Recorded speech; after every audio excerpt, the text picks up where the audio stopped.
One of my sons called me. He went somewhere to pray for the sick. And a lot of people were healed. But he prayed for one lady that was deaf, and the deafness will not go. And he was so discouraged and came back and said, he prayed about it and nothing happened.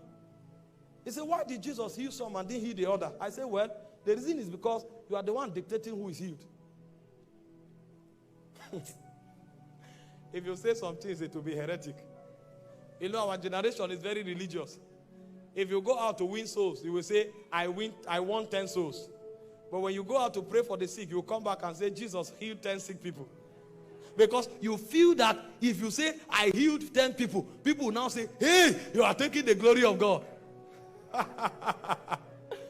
How many souls did you win today? I won 20 souls. Are you the one who won the souls?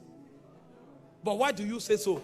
The reason is because the eternal life that was given to the person came from your spirit. The eternal life didn't come from heaven. It is God that won the soul, but God won the soul through you. Because you were the one who communicated that life to that person's spirit. And so if you can say you won 10 souls, why are you afraid of saying you healed 10 sick people?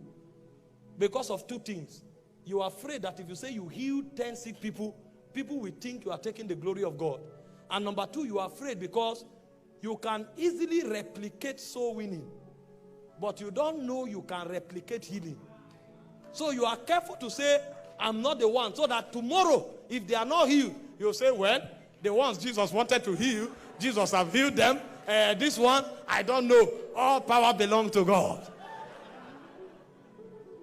But when it comes to soul winning, you don't think it's supernatural.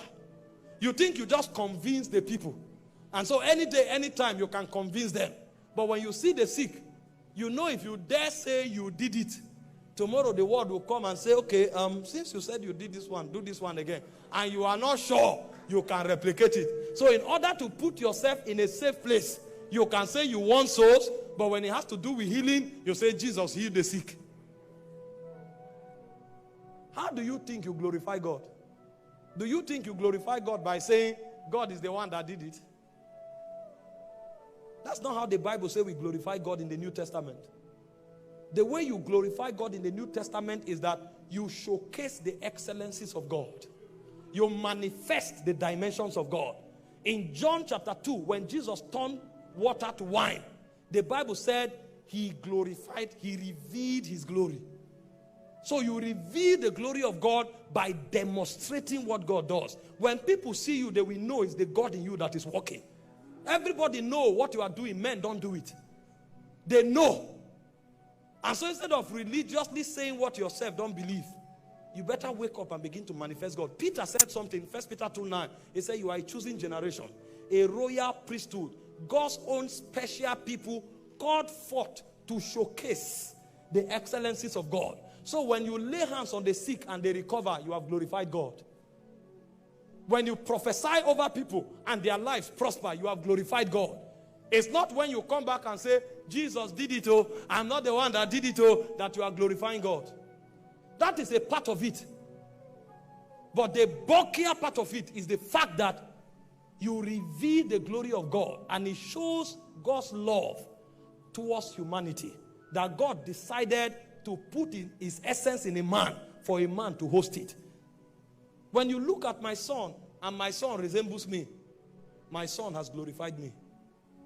When you look at my son and my son live according to my standard, my son has glorified me. My son doesn't need to come and say, the reason I'm living well is because of my father. He doesn't need all those religion. When you see him living upright, you'll say that's the son of his father.